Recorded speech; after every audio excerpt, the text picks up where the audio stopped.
Cuando yo tenía 13 años, más o menos, sí, por ahí. Yo recuerdo que, o sea, una de las cosas más puntuales que yo recuerdo cuando tenía más o menos 13 años es que yo ni me peinaba. ¿Ya? Y mi cabello llegó a aparecer así, más o menos como el cabello de los trolls, así. ¿Ya? Y una de las cosas que yo quería hacer en aquel entonces era precisamente ya ser adulto. Yo creo que esa es más o menos la historia de la vida de todo adolescente de 13 años. ¿Ya? De hecho, actualmente vivo con uno que ya dice que es casi adulto y que quiere hacer muchas cosas y todo, ¿no? Y la verdad es que ese no es un sentir nada nuevo. Y en 1988 hubo una película que lo reflejó muy bien, que se llama, bueno, el título que recibe en nuestro medio es Quisiera ser grande. La película se trata de un niño de 13 años que ya estaba harto de ver que las chicas no lo tomaban en serio por ser muy chiquito. Ya, recordemos que en ese tiempo las mujeres crecen más rápido que los hombres y típico que a uno lo ven así, pues, ¿no? Hacia abajo, ¿no? Y uno se siente más o menos, pero como pigmeo ahí. Y, y de que los padres, y como suele pasar, ejercen algún tipo de control sobre él, algunas restricciones, y él, cansado de eso, llega el momento en que va a una feria con la familia, en una feria, no como las ferias que conocemos nosotros, sino típico así como donde hay juegos mecánicos, ¿ya? Donde hay ruleta, no es ruleta rusa, perdón, ¿qué estoy diciendo? Pensar en otra cosa. Montaña rusa, sí, sí, sí. Montaña rusa, donde hay toboganes, hay juegos mecánicos, hay esas carpitas ahí donde uno dispara en las escopetas y esas escopetas siempre se van chuecos. Y a veces hay máquinas. Y en una de esas había una máquina que uno pone una moneda, le pide, sin dudarlo, quisiera ser grande. Entonces y él dice, bueno, ya fue una máquina, ¿no? Algo que ya... Vio que la máquina estaba desconectada, dijo, bueno, ya. Al día siguiente se levanta por la mañana y, oh sorpresa, ya no tenía 13, sino 30 años. Ahora, imagínense esto, que de repente uno tiene de 13 años, se levanta en la mañana y de repente de golpe tiene 30 años. ¿Cómo le explicas eso a tu mamá? ¿Cómo le dices, mamá, soy tu hijo? De golpe crecí de 17 años. Obviamente la mamá no le creyó, pensaba que era algún tipo de psicópata que tenía secuestrado al hijo. Va a buscar un amigo y el amigo obviamente también pensaba que sí, pues ve a un adulto que le empieza a hablar y le dice, no, este también me quiere secuestrar. Hasta que el amigo empieza a hablarle en código que solo ellos dos conocían. En ese momento él le creyó. Cuando ya hubo algo que fuera familiar para él. Entonces, si el amigo lo ayuda a conseguir un trabajo, ¿bien? Me imagino que fue con documentos falsos. No, en realidad no recuerdo tanto detalle de la película, ¿no? Pero sí, el amigo le ayuda a conseguir un trabajo en una fábrica de juguetes. Entonces, obviamente, sí, inmaduro, sin experiencia en nada. Cuando le entregan su primer cheque, que era un cheque de una cantidad muy pequeña, pero para él era ¡wow! Entonces, muestra algunas cosas, características típicas de niño, pero en un cuerpo adulto. Y la verdad que Tom Hanks hace un excelente trabajo mostrando gestos típicos de niño, obviamente en un adulto, ¿no? Y llega el momento que tiene un encuentro fortuito con el dueño de la empresa, el dueño de la... Y se da cuenta que empieza a tener, que tiene buenas ideas y lo contrata, digamos, lo asciende, ¿no? Entonces él llega a estar en un puesto alto precisamente por sus ideas, porque si era una empresa que se dedicaba a hacer juguetes para niños, ¿quién mejor que un niño para dar ideas correctas referente a lo que quieren los niños? Obviamente nadie sabía que era un niño en cuerpo de adulto y llega a estar hasta en unas reuniones y hay dos escenas que son bastante icónicas, por así llamarlo. En la una, él está en una junta donde están todos los ejecutivos mostrando un robot un robot así que se transforma en edificio. Un edificio que se transforma en robot. Bueno, dependiendo de qué lado lo veas, ¿no? Pero es lo mismo. Entonces, y él está ahí y él, para poder hablar levanta la mano así cual colegio, ¿no? Entonces, pese a que los ejecutivos veían eso como una buena idea, él como niño dice, pero qué divertido tiene tener un robot que se transforme en edificio. Porque el edificio es por sí un lugar estático, no es que se mueve. Entonces él viene con la idea de decir, pero bueno, obviamente la idea de él no era nueva, ya de pocos años antes ya han salido los Insecticons. Dice, ¿por qué no mejor un robot que se transforme en un insecto prehistórico? Y todo el resto, pensando por el jefe, dice, ¡wow! ¡Qué buena idea! ¡Buen trabajo, Josh! Le dice a todos, ¿no? Y obviamente el que estaba exponiendo la idea del robot que se convirtió en edificio estaba... porque el otro lo hizo quedar mal.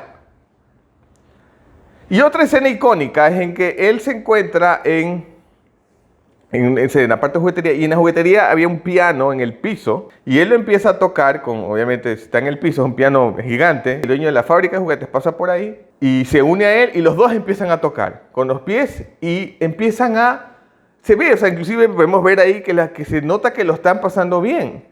El uno lo está pasando bien, ¿por qué? Porque es su naturaleza de niño, de jugar.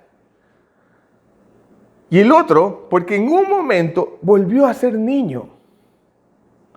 Eso es más o menos como cuando la última vez que fui al cine a ver la última película de Star Wars, yo volví a tener 8 años. Yo estaba así, ¡ah! Porque precisamente son cosas de la niñez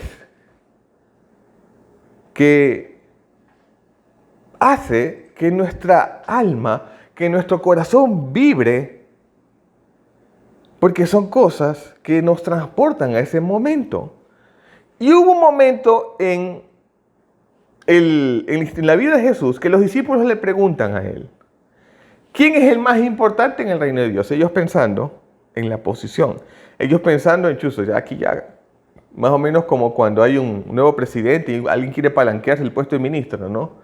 ¿Quién va a ser? Pues el ministro de gobierno del cielo. ¿Quién va a ser el ministro de defensa del cielo? Cosas como esas. Entonces, dice, ¿quién es el más importante en el reino de Dios? Jesús llama a un niño, lo pone en medio de ellos y les dice que los aseguro que para entrar en el reino de Dios ustedes tienen que cambiar su manera de vivir y ser como niños. Y en Mateo 18:4 él dice lo siguiente, porque en el reino de Dios las personas más importantes son humildes como este niño. Lo que cabe resaltar es que el Señor no se refiere al ser como niño, al ser inmaduro o caprichoso. Porque de repente tú dices, bueno, ¿cómo es un niño? Ese es un antisocial, un mini antisocial que se encarga de hacer destrozos, que parece a Taz, el de los Looney Tunes, que por donde va, ¿ya? Uno puede pensar eso, ¿no? Que el niño es de repente hasta desobediente, que hay que estar diciendo las cosas una y otra vez y todo, ¿no? Pero el Señor se refiere aquí, lo que Él puntualiza es, el más importante es el que es humilde. Es lo que dice acá. C.S. Lewis, el famoso escritor de varios libros, entre esos las Crónicas de Narnia, dijo lo siguiente: la verdadera humildad no es pensar menos de ti, es pensar menos en ti. Pensamos que ser humilde es como pensar chuzo, o sea, como pensar lo peor de mí. Y esa no es la idea, eso no es lo que Dios quiere, eso no es lo que Él busca, que uno piense menos de uno, porque por el contrario, si Él mismo nos dice, el que ama a su prójimo como a sí mismo es el que sigue el mandamiento, es el que hace lo que debe de hacer. Entonces, para amarse a uno mismo, uno tiene que pensar, chuzo, o sea, Dios me ha hecho lo máximo. Es pensar, tener un concepto de sí mismo correcto, porque o sea, Dios es el que nos ha hecho así. Pero el hecho que uno piense mucho o el que tengan una idea bastante alta de uno, no quiere decir que uno tenga que pensar más en uno, sino que como uno sabe sabe quién es el Señor, sabe lo que tiene, como vimos el domingo pasado, es el hecho de saber que yo recibo el reino y que lo que recibo de parte de Él es tan grande que voy a hacer todo lo que está a mi alcance para no perderlo. Entonces, como yo sé que eso es así, y yo reconozco su obra en mi vida, yo sé que, aunque yo tenga un concepto alto de mí, voy a pensar más en dar, en el resto. Por eso, como acabamos de leer, no se trata de pensar menos de mí, sino pensar menos en mí, sino más bien pensar en el resto. El niño cree, sin dudar, de lo que le dicen sus padres. Yo recuerdo mi hijo cuando tenía, ¿qué habrá sido? Unos 5 años. Él golpea la puerta del cuarto, yo estaba ahí, y yo por bromear con él le digo, no estoy. Y él viene y dice, papi, ¿por qué dices que no estás? Sí estás. Porque él obviamente no entendía que eso era una broma, que estaba jugando con él, y él lo tomó en serio, como diciendo, bueno, y no entendía, ¿no? Como que, ¿cómo es posible que digas que no estás si estás? Entonces después tuve que decir, no, estoy bromeando, ¿no? ¿Ya? Obviamente ya ahora ya sí entiende las bromas, de hecho ahora él me hace las bromas a mí también. Pero en aquel entonces fue así. Porque el niño cree sin dudar lo que dicen sus padres. El niño es sencillo y espontáneo. Y esas son cosas, por ejemplo, que la película resaltaba. Y que a veces sucede que los adultos dejamos de lado. Y buscamos más bien es complicar las cosas. Porque pensamos, a ver, no. Esto no puede ser tan simple. Esto tiene que haber otra manera. No. O sea, y pasa que cuando venimos, nos acercamos a Jesús, pensamos, no, esto no puede ser tan simple. ¿Cómo va a ser tan simple que yo nada más me acerque a Dios, ya reconozca que necesito de Él, que confíe en Él y que de ahí ya pueda vivir mi vida reconociendo cuáles son las cosas que he hecho en contra de mí y en contra de otras personas? No puede ser tan sencillo. No puede ser así porque o sea, como que es algo que pensar, tiene que haber otra manera.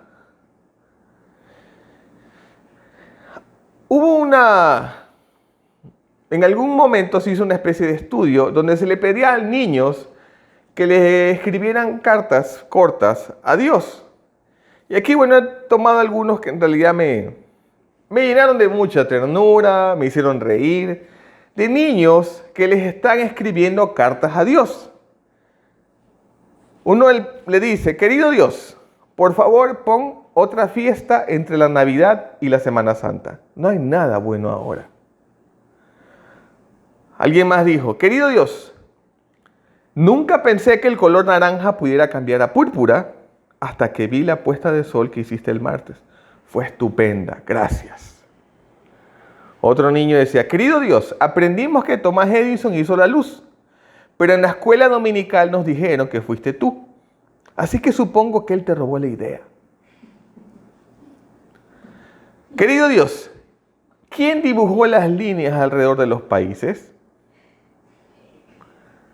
Una niña en este caso es, querido Dios, ¿quisiste hacer así a la jirafa o fue un accidente? Otro más. Dice, querido Dios, quizás Caín y Abel no se hubieran matado el uno al otro de ese modo si hubieran tenido habitaciones separadas. Con mi hermano funciona. Querido Dios, no te preocupes por mí más. Siempre miro a los dos lados. Querido Dios, mi hermano me explicó cómo nacen los niños, pero sabes, suena muy raro. Querido Dios, si me miras en iglesia el domingo que viene, te enseñaré mis zapatos nuevos. Querido Dios, ¿es el pastor un amigo tuyo o solo lo conoces por razones laborales? Querido Dios, es estupendo el modo en que siempre colocas las estrellas en el sitio correcto. Entonces, son cosas, las que acabamos de leer, son cosas que nos muestran esa ingenuidad, pero a su vez esa sencillez de corazón en el momento que se acercan a Dios, y que sucede que cuando somos adultos lo perdemos porque tendemos a razonar todo y a encontrarle la lógica a todo. Pero el Señor dice, sean como niños cuando se trata de creer. No se trata de ser como niños en el modo de actuar, en el modo de pensar, pero sí en el modo de creer, de confiar en que mi Padre tiene el control de todo. Y la virtud que Él resalta, ¿cuál es? La humildad. Pensemos en lo contrario. ¿Qué es lo contrario de la humildad? En algunos diccionarios lo ponen como la soberbia, en otros diccionarios como el orgullo, y que es el sentimiento de valoración de uno mismo por encima de los demás, que va totalmente contrario a lo que leímos hace un momento, porque en ese momento no solo estoy pensando mucho de mí, sino que estoy también pensando más en mí que en el resto. Entonces, como me siento superior o siento que tengo más valor que el resto, en ese momento mi corazón se llena de orgullo, mi corazón se llena de soberbia. Y si yo creo, si yo me valoro por encima del resto, me estoy valorando por encima de Dios. Y si yo me valoro por encima de Dios, aunque no lo quiera reconocer, voy a pensar que estoy bien haciendo las cosas por mi cuenta. Por el contrario, un niño no se llena de prejuicios.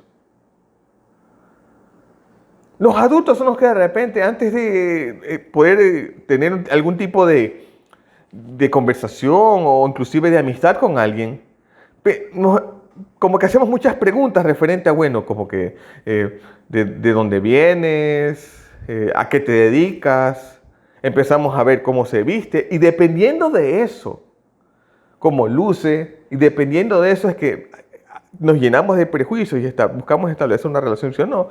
Los niños juegan nomás y no importa, el resto no importa. Simplemente se dedican, no se llenan de prejuicios. Y el niño no le cuesta adaptarse y aprende con facilidad. Y son cosas que a los adultos nos cuesta. ¿Por qué? Porque nos olvidamos lo que nos dice el Señor cuando en su palabra nos muestra que debemos ser como niños si queremos entrar en su reino.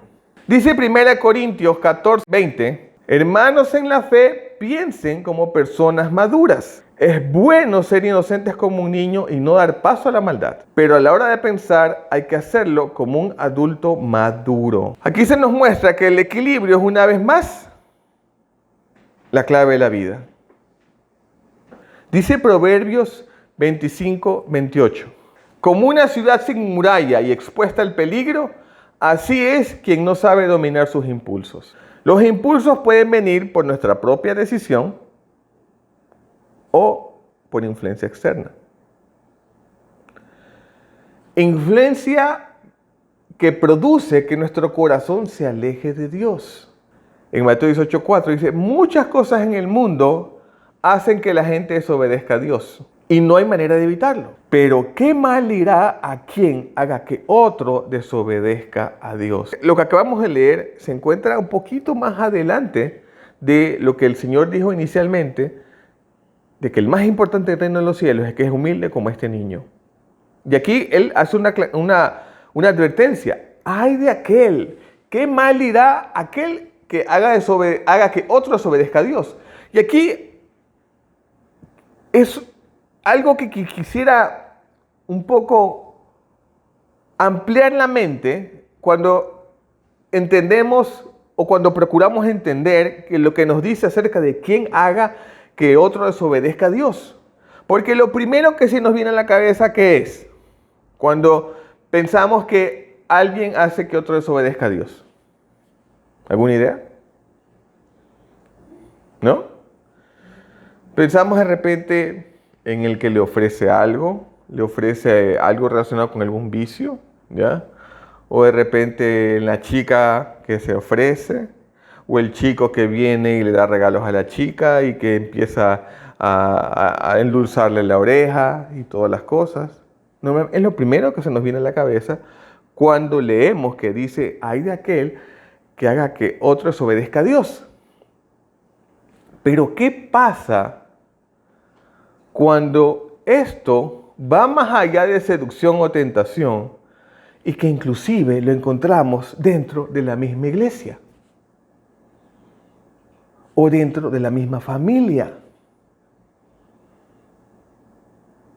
Porque pensemos en una cosa, ¿el pecado qué es?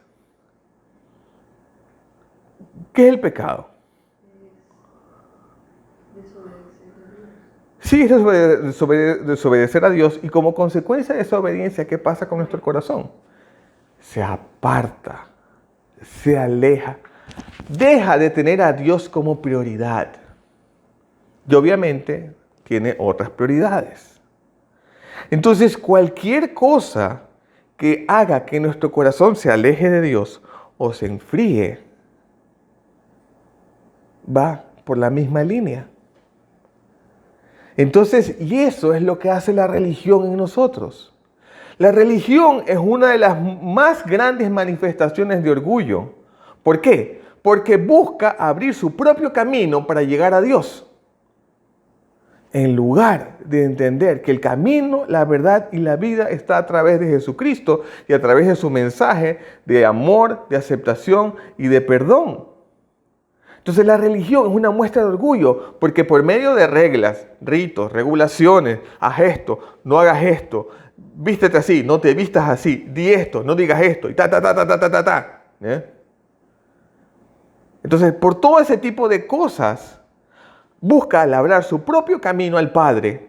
Dice el 1 Corintios 1:31, así que como dice la Escritura, si de algo hay que presumir, que sea de lo que ha hecho el Señor.